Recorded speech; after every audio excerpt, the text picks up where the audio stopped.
try to understand basically how we, throughout the entire economy, decide to allocate resources. How do we decide what to produce, how to produce it, how much to produce, who gets it, how much to sell it for, all these sorts of questions.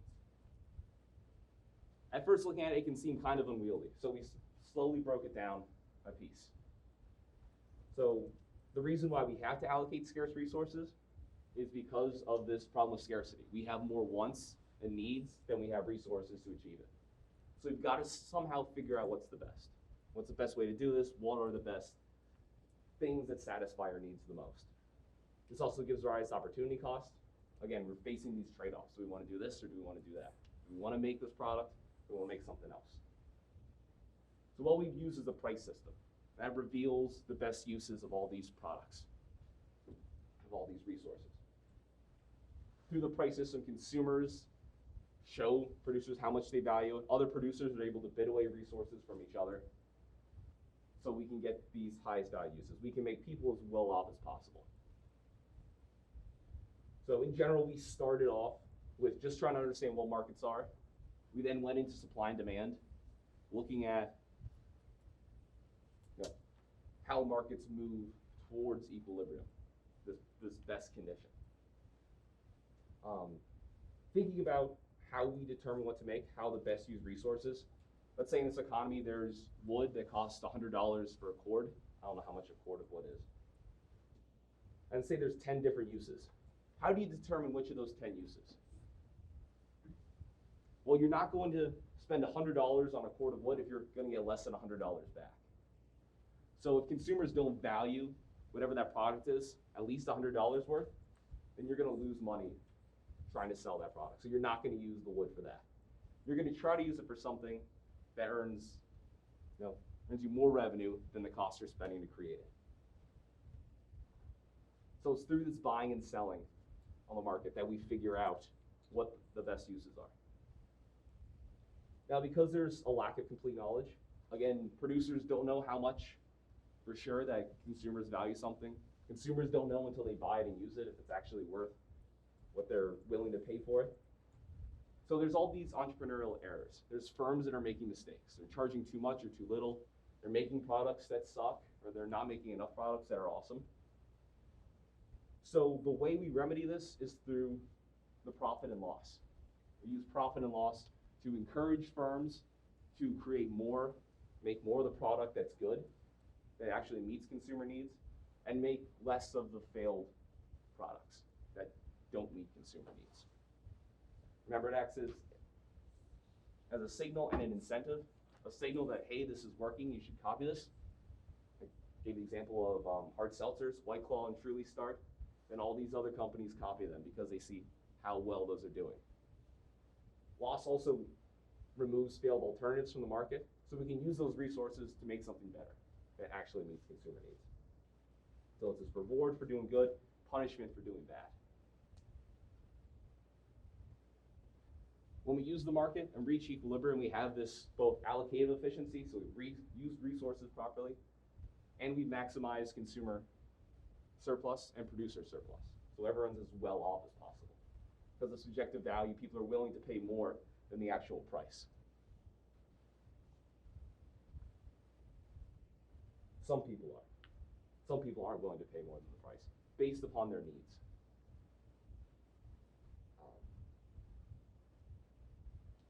We talked about how some government actions move markets out of equilibrium. Sometimes that can be a bad thing. Sometimes it can be a good thing, like an example of externalities. We can use a Pigouvian tax and move us back into equilibrium. But it's important to understand how it moves us out of equilibrium, who benefits from it, who loses from these government actions.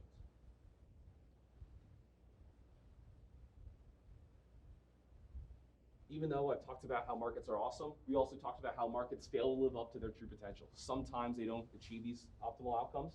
So we end up in situations where there's externalities or public goods or common resources that markets aren't able to give us the socially optimal, give us the best possible outcome. In those cases, we need to figure other solutions. We can't use the market.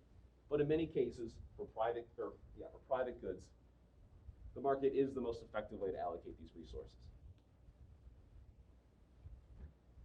When we're comparing and contrasting, should we use the market to allocate resources, or should we use some sort of government response to it, whether it be like taxes or command and control or certain regulations? What we need to do is compare what would happen in the market and what would happen in the government. Do so honestly, look at their costs and their benefits, and then figure out which is the best. Sometimes it's going to be the market, sometimes it's going to be the government action. That's basically what we've covered so far in this class. Now we're going to switch up, change gears a little bit, and we're going to dig into firms, understand how firms make decisions. Basically the goal of this portion of the class is see how firms operate in different market structures. You guys aren't going to be economists. You're not going to be studying consumer theory. You're not going to be studying how government regulations move markets out of equilibrium. You'll be working for firms, at least a good number of you.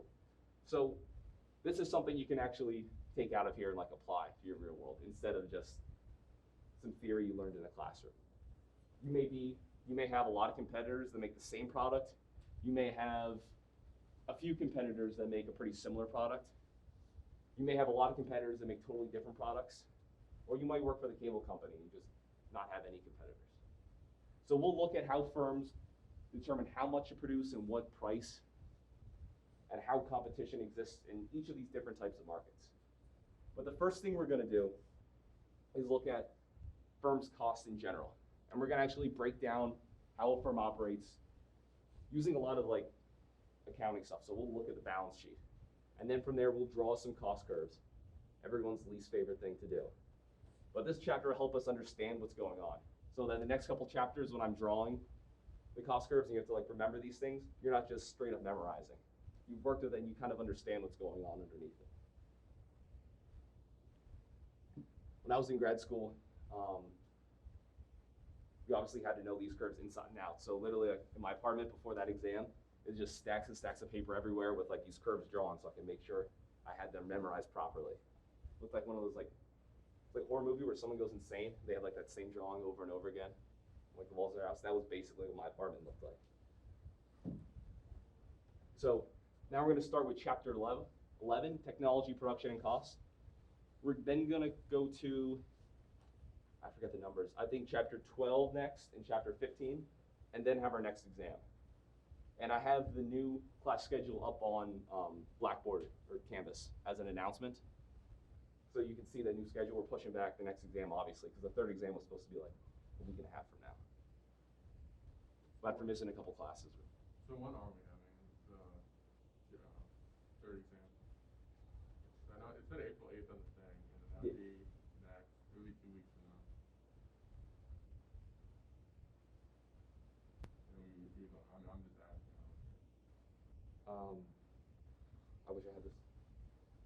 I don't have like the schedule printed out like in front of me, but the revised schedule? Yeah, I just. Oh, the revised schedule said you had April 8th. Okay, and yeah, because we'll cover this in like maybe 1.5 classes. Okay, I don't care. Monopoly goes pretty quickly too, so. Okay. I don't want to have you guys do this chapter and then all 4 types of markets. That's a lot to remember for one exam. So I try to break it up and do it more quickly so you guys keep this stuff fresh in your mind. Because I know, like I said, this is not the sexiest chapter. Although, speaking of sexy, they need to be there. All right, so there's an episode of It's Always Sunny where Frank goes back in business and he brings Charlie with him. And Charlie's asking him, well, what is Atwater, the company they work for? What do they make? What do they do? And Dan DeVito doesn't get the question. He's like, well, we make money. That is kind of making fun of, well, people that ran businesses back in the 80s that didn't care about anything. They just want to make as much money as possible. Also kind of made fun of Milton Friedman, whose idea was that companies exist to make money for the shareholders. That's your purpose of existing. Or what, you can step back from that a little bit and say, well, the shareholders, the owners of the company, the company exists to do what they say to do. Obviously, they're going to want a profit, but some people want to invest in companies that are also like, I don't know, take care of the earth, that create good products that actually make value for people. Some people just want to make as much money as possible. But basically, it's to do what the owners want. But the way we're going to be looking at firms in this chapter isn't just as like money-making ventures. We'll be trying to look at like the process, how firms actually act. So basically, how we'll look at a firm for right now is they're going to be taking inputs. Things like workers, machines, natural resources, or intermediate goods they buy from someone else and use in production. They're going to somehow combine all these to produce outputs or different goods and services. We're not going to get into the nitty-gritty details of like how firms actually go about making things. In economics, we call firms and production a black box. Basically, you put in all these inputs, and then on the other side comes out finished goods. We'll mention like specialization and like assembly lines, a few things like that, but we're not going to get into really in-depth details. That's management stuff. That's not what we need to really worry about here. Again, the whole reason for trying to understand these cost curves and then drawing these cost curves is so in the next couple of chapters we can understand how firms decide to price goods, how many they choose to create, and whether they're earning a profit or a loss. So whether they want to stay in a line of business or whether they want to exit it.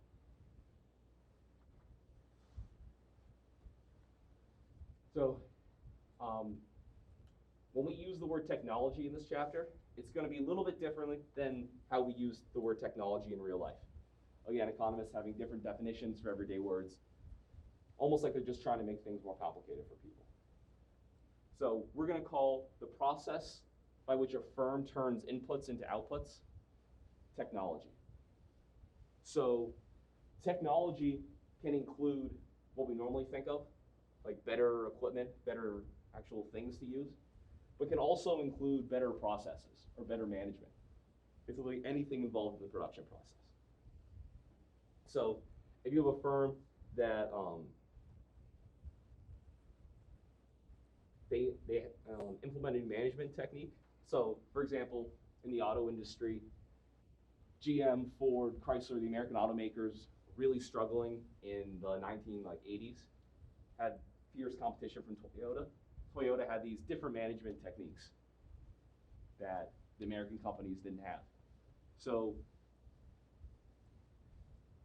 yeah, it was GM created this joint venture with Toyota where they operated a plant and basically giving Toyota a foothold of production in America so that they could learn Toyota's techniques for how they manage employees, how they actually went about the production process.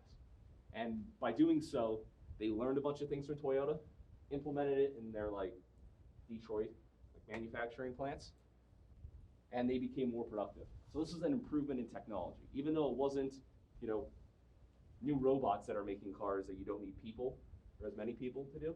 So it's not like that kind of technology. This management technique was still a technology that they used. So a positive technological change is something that makes it easier to produce goods.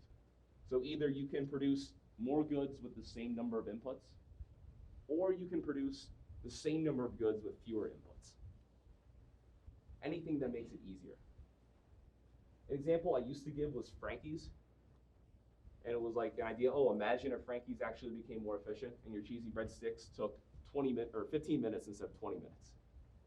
But now they've totally redesigned Frankie's, so it's an even better example. You don't have to imagine actually changing. There's like a couple juniors and seniors in here. So you guys remember the old Frankie's? How bad and how slow it was and how many fewer options you had? So they've had a technological change with new ovens, new stations to actually give people more food. There's more of them. So those are positive technological changes. And just the different structure, how it's set up. How they have more people focused. They have the different stations, so each one's focused on a different one. So it's more of like a management change. That's also a positive technological change. You can also have a negative technological change. Think of like a machine breaking down. I don't know, a natural disaster, knocking out a plant. But over the long run, we typically see positive technological changes over time. Remember, that's not just what we think of as technology, but also includes management stuff.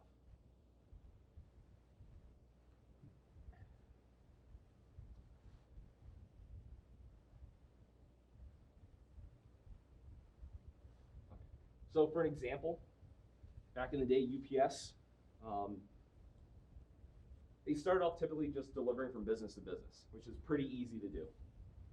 But as more and more people started ordering stuff online, they had more packages being delivered to households. So you're just delivering one package instead of like a whole truckload.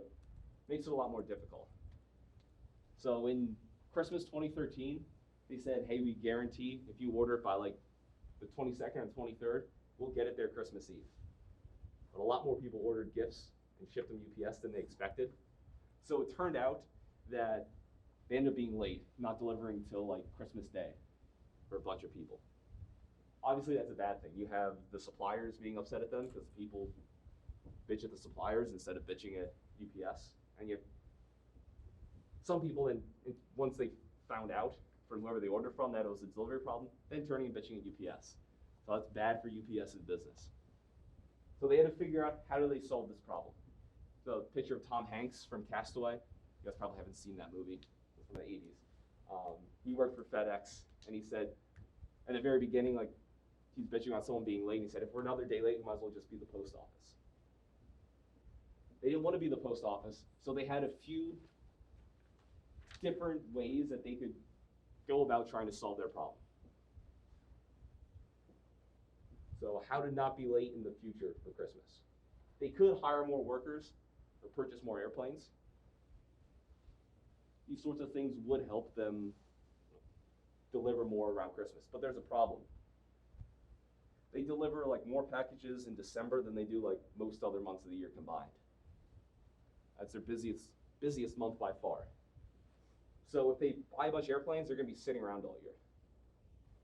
They hire a bunch of workers temporarily, they're going to pay them like, a pretty decent amount of money. Like leave their jobs and work there for a little bit, or draw them out of unemployment when they're fine, being unemployed at the time or waiting for a job that matches their skills better. So instead of doing that, instead of wasting a lot of money, they decided to improve technology. So one thing, what we typically think of technology, they use new scanners help sorting. In the past, the sorters had to memorize zip codes, like 1,000 zip codes, and throw a package down the chute for that zip code. They bought a bunch of scanners, they would scan it, and it would come back what color? Come back like green, and they would look at the green one and toss it down the green chute. So a lot less thinking, and speed up the time by like 15%. The workers ended up being a lot quicker. They also used better maps and routing for delivery times, so they tried to minimize the number of miles driven by each car, cut down on the time. They used, like, we have really good GPS now. They actually use better GPS than they were using at the time, so it'd be more accurate and get down to the street level, things like that. So when faced with a decision, how do we improve our operation? How do we do it more efficiently? They had a lot of different types of technology they could implement. So they had to look and see which one actually met their needs the best. Again, they could have hired more workers or purchased airplanes. Workers are going to be very expensive, difficult to do because you're only bringing them in for like a month or two. So even training them up in that short amount of time and making them like good workers is going to be difficult. Purchasing more airplanes is wasting money because they're just going to be sitting idle most of the year. So they implemented these new technologies, so new scanners and better maps.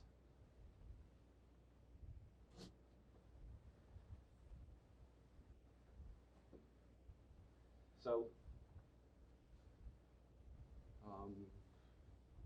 so we're going to split up when we're looking at firms' decision making. We're looking at their cost curves. We're going to split them up into two different time periods.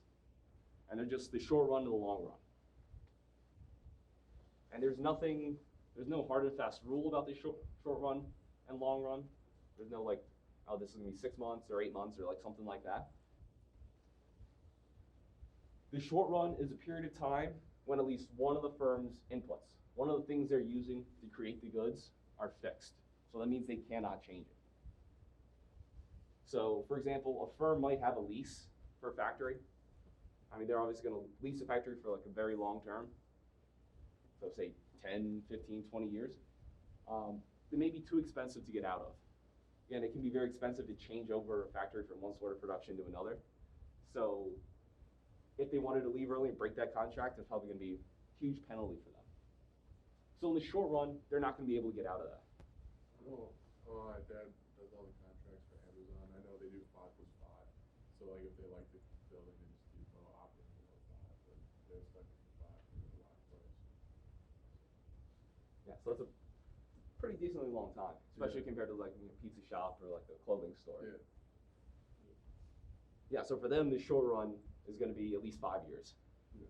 Or if they opt in after the first year, it can go up to like 9 years. Well, they have. Or they do it wait till the end of 5, and then that's when they do it. At the end of 5 to make sure their maintenance is up to date and stuff. Or if they don't like the building or their business isn't working there, leave. See, that's smart that they don't opt in after the first year. Like Notre Dame signing Charlie Weiss a huge contract extension after his first season, and he sucked after that.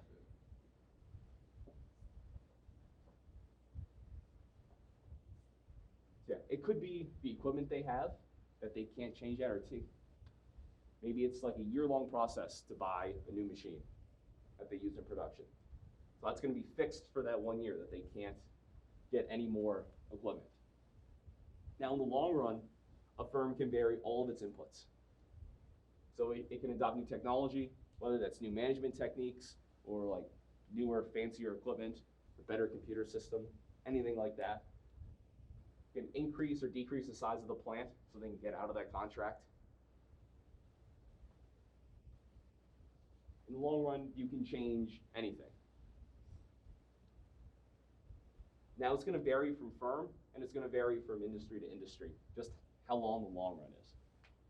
So, again, like I said, this isn't like a hard and fast rule.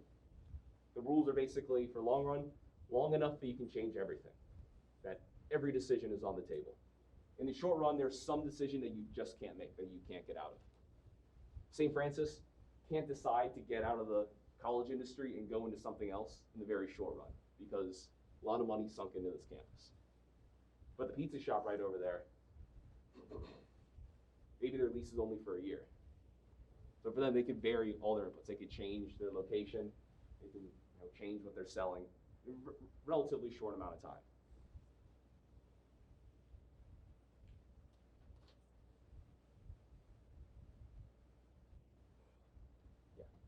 So by splitting time into the short run and long run, we can break down costs into two types. So obviously firms face costs in production. All those inputs are going to cost them money. So on the one hand, we have variable cost. Basic idea of variable cost is that as your production changes, as you produce more or less, those are going to change. So things like labor. The more you produce, the more like workers you're going to need to hire or have your workers work more hours. It's going to change as you produce more. The raw materials that you're using for production, again, those are going to change as you produce more or less. These are the things, the variable costs, that can be changed in the short run. Fixed costs are costs that remain constant as output changes.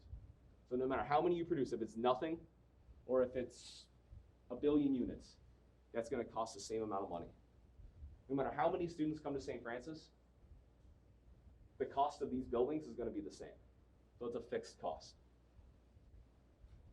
In the short run, those things that you're unable to change, your Amazon factory or warehouse for 5 years, those are fixed costs. In the long run, all costs are variable because in the long run, you can change everything. But in the short run, you have some fixed cost. It can be just one thing, or it can be several different things that you're looking at that are fixed. All costs can be broken down into fixed costs or variable costs. So the total cost is just the sum of fixed costs and variable costs. I have a nice little equation right here. TC equals FC plus VC. Total cost equals fixed cost plus variable cost. Just highlighting that total cost is a sum of these two different types. Everything is going to fall into one of these two categories. You just have to think, okay, is this something that's going to change in the short run as we produce more or less? Or is this something we're stuck with? And when firms make decisions about how much to produce or whether to produce, they have to take into account both fixed costs and variable costs. And they think even if they want to shut down in the short run, they still have those fixed costs they have to pay. So if Chick-fil-A decides to close on every Sunday, as the company has decided, they eat the cost of having those facilities every Sunday. They have to pay the rent on their property whether they're open or not. But the workers are variable costs. They don't have to pay them because they're not coming in on Sunday.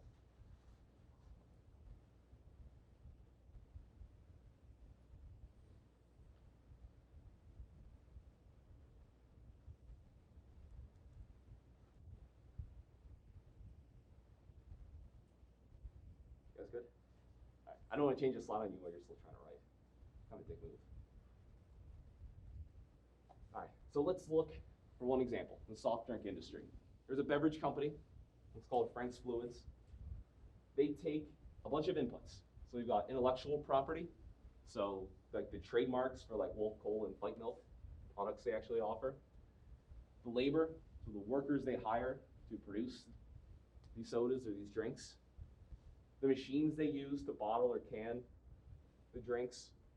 The sugar and crow eggs, things they actually put into those drinks. The factory they rent, electricity, a bunch of other things. They turn all of those into beverages that they sell people. So as they increase the number of drinks they bottle, some of the inputs are going to stay the same. Some of those costs are going to be there no matter how many they produce. Some of them are going to rise. So can you guys point out which one of those you think are going to stay the same and which you think are going to rise?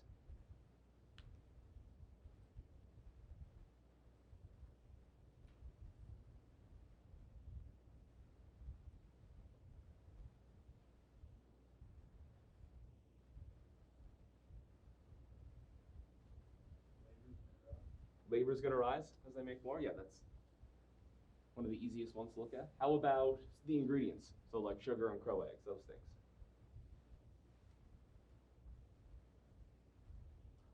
Are we talking price per, or are we talking like overall?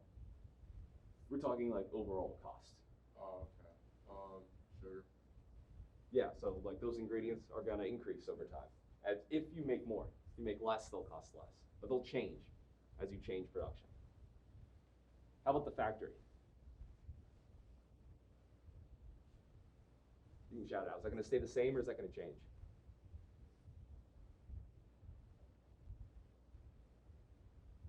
That'll stay the same because no matter what, you're paying that lease. That's fixed, at least in the short run. How about the equipment? Like the canning machines. Is that going to change the cost of those as you produce more or less? You're right. No, it's not going to. They bought them and they're there. Electricity, that's another input. So that's going to change as you produce more or less. And how about intellectual property? What do you guys think about that?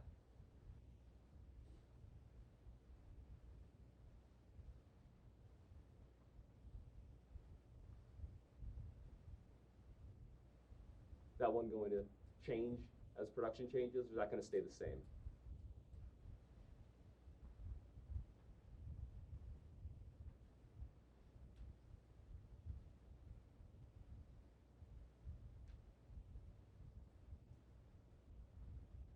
I'm going to get a little bit farther before I lose everyone.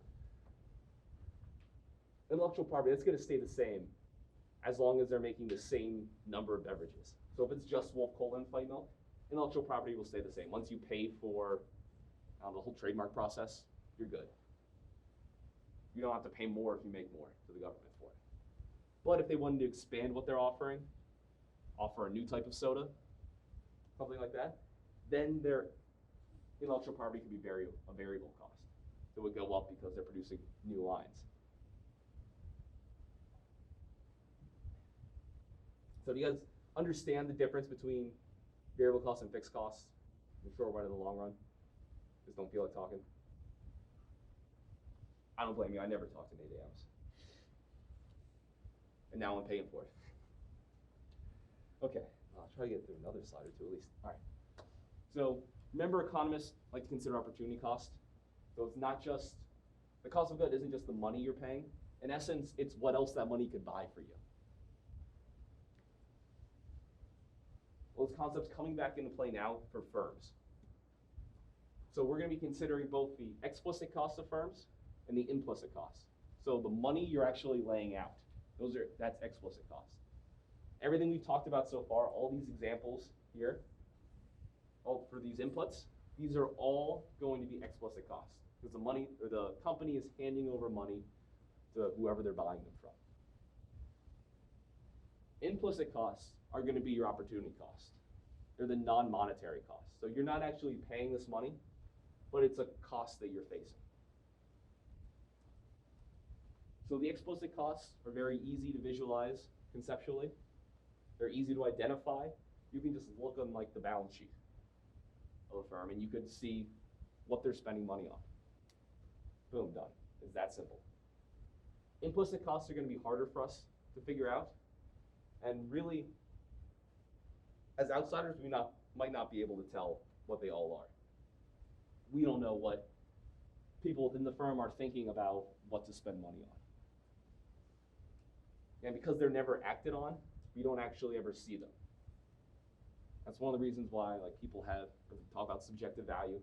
People have all these different needs and they consider different alternatives to meet those needs. We don't know what they're actually considering unless we ask them. So it's not like we could say, we can look at the market and say the opportunity cost of like a pizza down there is so many meals at Frankie's. That's gonna be different for everyone. And it's not acted on, so we don't have something to compare like we do the actual price. So for example, if you own a firm, you could spend time at that company. You could spend time, working, putting in those long hours. Even if you don't pay yourself for that time, and for entrepreneurs, a lot of times they don't make any money the first year or two, there's still an opportunity cost. You're facing the cost of you could have gotten a job somewhere else with a regular income.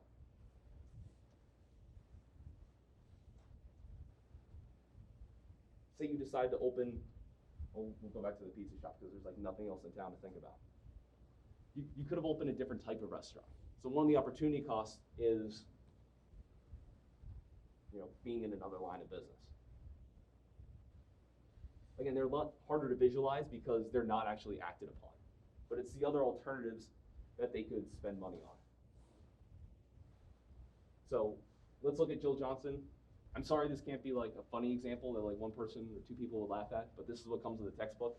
There's just like too many pictures in here that it'd be a bear trying to edit them all. And it'd be like those like really corny memes where like there's like totally different writing that they switch over. I won't be able to match it up. But let's say Jill quits her job. She has a job for $30,000 a year. That's how much she's making. She decides to open up a pizza store. So she takes $50,000 in her savings that she had saved up because she'd planned on doing this for a while. And she buys equipment, so like furniture, the pizza ovens to actually make it, the registers, all that kind of stuff. And she takes out a loan. Because $50,000 isn't enough to open up a pizza shop. So she's going to face both implicit costs of opening up and explicit costs. The explicit costs are supposed to be red, but it just kind of looks like a brownish, grayish color, these top ones. So the ingredients, all that stuff, she's actually paying money for those. That's an explicit cost. The wages that she has to pay her employees. Again, she's actually spending this money, so it's going to be an explicit cost. The interest payment, again, money she's actually laying out. Electricity, the lease for her store, actual money that she's paying. So these are all explicit costs. Some of them are going to be variable, some of them are going to be fixed. But all of them so far have been explicit. Now the bottom three are opportunity costs. For the blue, they're implicit costs. So you have the foregone salary, the money she could have made working as an accountant, that $30,000, is an opportunity cost of her opening up that business. She took $50,000 out of her savings. She could have been earning interest on that. Or she could put it in the stock market and made some money, or Bitcoin and made a ton of money. But we'll say she just left it in the bank account. Interest could have been $3,000. That's another opportunity cost, because that's something that could have happened. She chose an alternative. And the last is economic depreciation. Now, the slide mentions she bought equipment, but we don't have the cost for equipment up here. The reason we don't have cost for equipment up there is that even though she buys, she like spends money on it, she has that equipment afterwards. So she has the tables and chairs, she has the pizza oven, all that stuff. She still owns it. So it's not like she's out of money at the end of it because she has those. But as you use the equipment, they're gonna go down in value. If you try to resell them later, people aren't gonna spend as much on used as they will new. So economic depreciation takes care of that. So let's say she spent $50,000 on equipment. After 1 year, if economic depreciation is $10,000, that means if she wanted to turn around and sell them at the end of the year, she could only get $40,000 back. So depreciation is an implicit cost. She's not actually spending that money. But if she wanted to sell all those things, that's how much less money she would get back for it. So again, this is an implicit cost.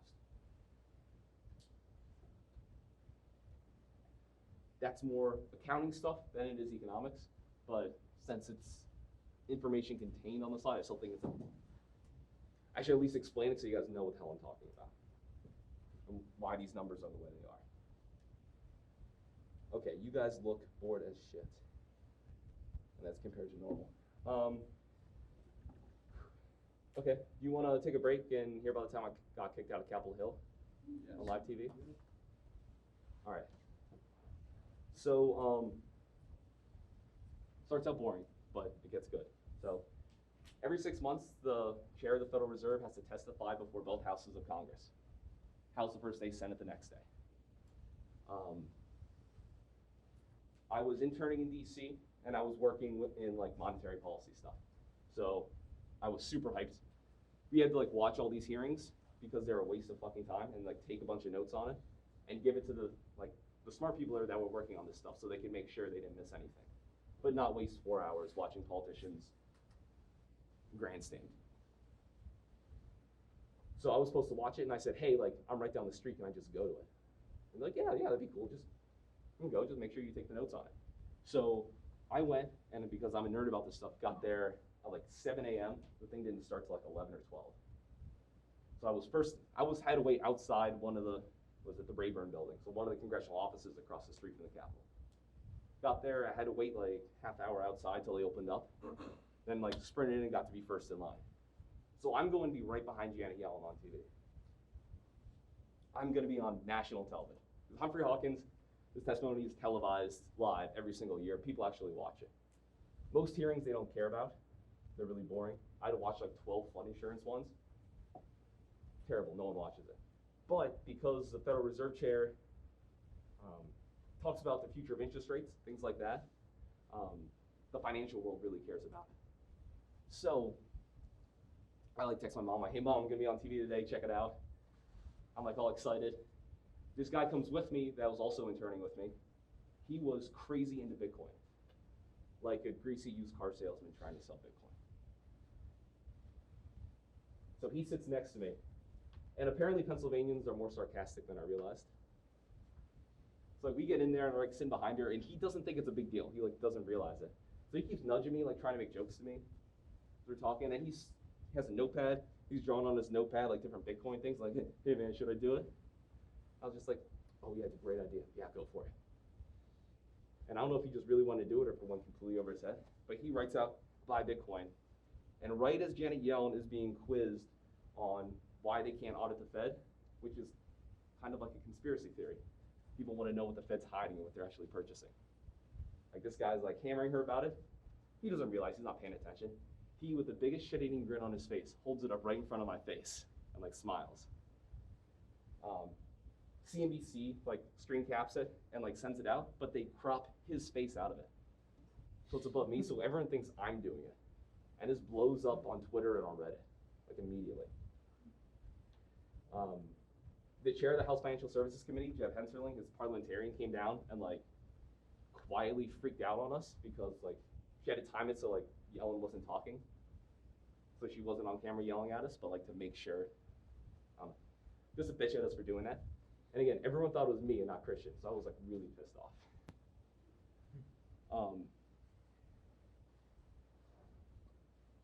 I have a gif of it up. I fucking duck out of the way because I did not want to be associated with it. So there's Janet Yellen talking. There's me, Ethan, right behind her. Now, I said audit the Fed is like a conspiracy theory. Oh yeah, because he nudges me and I look at him like, what the fuck are you talking about? People thought like we were in cahoots. Other people that realized that it wasn't me that held it up. So there was a conspiracy theory going around Reddit for a little bit that we were two low-level Fed employees that were warning people about the imminent collapse of the US dollar and that they needed to get out all their assets as soon as possible into Bitcoin before this happened. And we went into like hyperinflation, and it'd be Weimar Germany where you had to have a wheelbarrow full of US dollars to buy a loaf of bread. I stopped believing conspiracy theories after like someone made one up about me. Really? Wait, I'll do the Thug Life one. I love this video.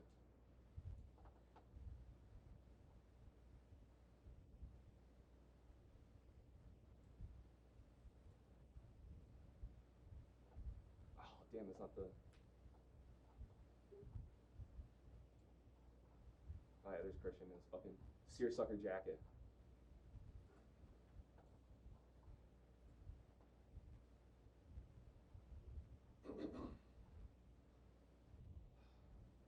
That's disappointing. I can't find it. Anyway, they just show him go like that. Then it feels like the Thug Life zooms in on him and the glasses come down. Yeah, Christian, no fucking idea. Like this was like anyone would be watching this.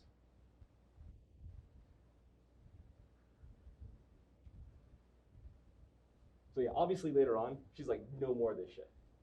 She comes back down like 30 minutes later. She's like, yeah, this is blowing up on Twitter. Like they're talking about you guys. You need to get out of here. And like I'm just like staring straight. I'm like, no, I'm not even moving. Not until she says something, like grabs me or something. But again, she still thought it was me, so grabbed me and kicked me out. We weren't allowed back until the Democrats took back the House, and I want to say Maxine Waters became the chair. So I was really excited when Democrats won the House in the next election, so I could go back. I'm trying to think of other funny things happening on Reddit.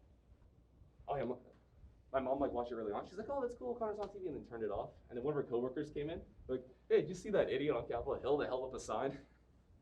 My mom's like, "Show me a picture." And I think I showed it. She was like, texting. She's like, "Connor, what the fuck did you just do?" And she never swears. I'm like, "Mom, it wasn't me. It was the guy next to me." Yeah, I really got roasted for my looks on Twitter. The one dude said I looked like Billy Bob Thornton, which still bugs me. There's a line from Jaws. It's like, cold eyes, black eyes, don't see nothing. Someone put that whole thing about me because kind of tough to see with this light on, but like super big shadow behind us. So it was like all dark over my eyes. At least I'm allowed on Capitol Hill again.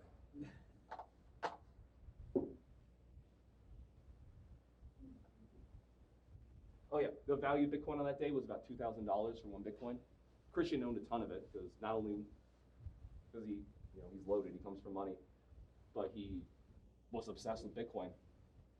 He moved the market that day. The value went from $2,000 to $2,500. It's pretty cool to be able to say you did that. But then, obviously now it's like $50,000 for Bitcoin. So a ton of money. But a bunch of nerds on Reddit, on those Bitcoin subreddits, were like, hey, this is really cool. I don't know who this kid is, but we should find out who he is and like, toss some beer money his way. So a bunch of them start donating. One dude donated a whole Bitcoin. He later, like, I don't know, this was the one, but yeah. He sent his Bitcoin, or his Coinbase wallet. He ended up getting sent $17,000 worth of Bitcoin at the price of $2,500.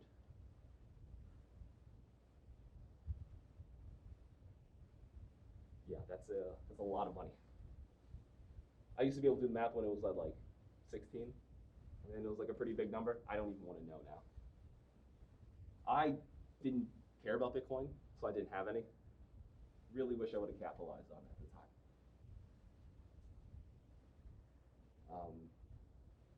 yeah, I really wanted to get into monetary policy, and I was really terrified when I applied at the Federal Reserve that they were gonna ask me about that. That they would like, hey, weren't you that guy? Because that was like the only suit I had at the time, suit I wore there. So like, that's the picture. But yeah, well, you can't really see the suit, so maybe I was just worried about nothing. But I think it was James Bullard, one of the regional Fed presidents.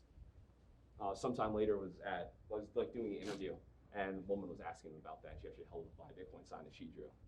She's like, what do you think about this? Never thought they'd be asking Fed governors like about me.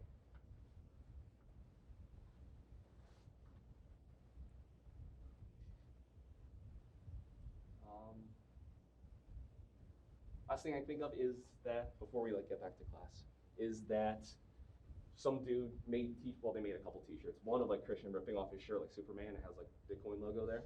But they had one of like this scene right there. So I had my face on it. So I had to buy it. So I now own a t-shirt of myself, but someone else made it.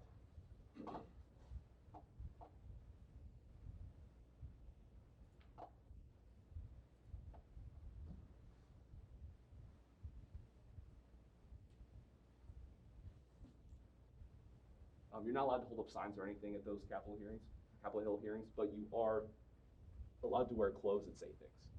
So some people show up for like protests or something like behind them with like very obvious logos and stuff. But obviously in some of the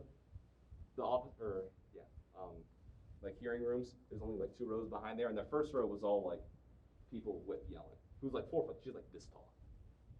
And she has these bodyguards that are like 6'5" and like huge walking around her. It looks really comical.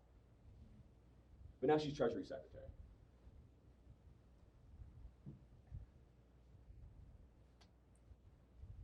I got to meet her sometime afterwards. I did not bring that up. Mm-hmm. And she didn't recognize me, which was pretty good. Okay, so we'll do like 1 or 2 more slides, like run out the clock in this class. So all these costs on the previous slide, these blue implicit costs, are still real costs of Jill running her business. Even though she doesn't lay out money, it's still something that she faces. So it's affecting her decision making. Something that she needs to take into account.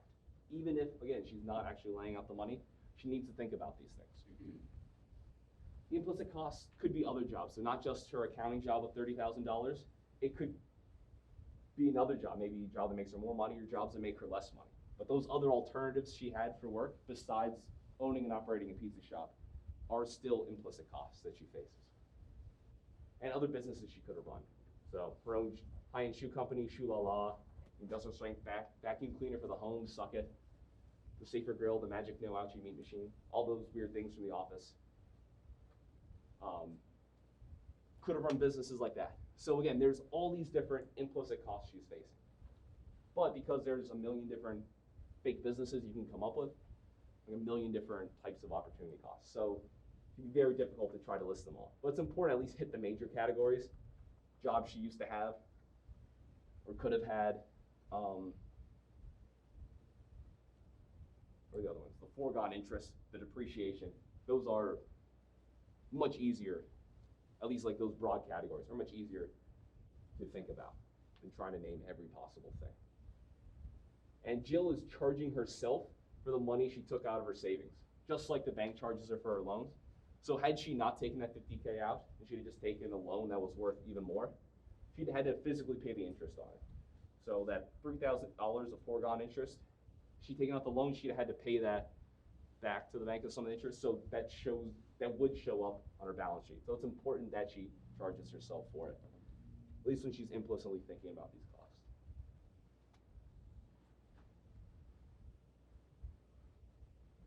All right, this is the start of a pretty long example, so obviously we're not going to get through it. But just to give you a preview of what happens next time, we're going to look at 2 different inputs, pizza ovens and workers, so capital and labor. And we're going to tear through her business, see what her costs are like based on how much she produces.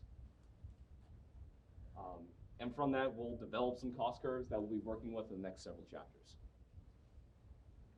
And with that,